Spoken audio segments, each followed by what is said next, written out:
In Professor Patrick Bond. Of course, he's a political economist, also a distinguished professor and director of the Centre for Social Change at the University of Johannesburg. Prof, thank you so much for joining us. So clearly a moral stance has been taken by our government. It's going to support that EFF motion, and it is in line with what a lot of countries are saying, putting that kind of pressure on Israel, saying we have to have the ceasefire. You cannot justify the killing of civilians in this way. Do you think this type of pressure can really make a difference?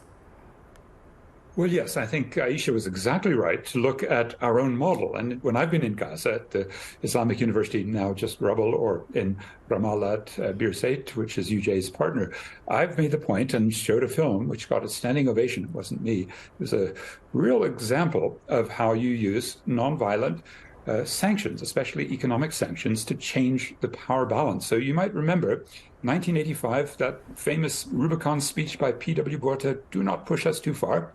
And that led to financial sanctions really chopping the flows and requiring repayment immediately. So they did a debt crisis default. Then they had a Johannesburg Stock Exchange closure, and then they put on exchange controls, reflecting how severe that crisis was.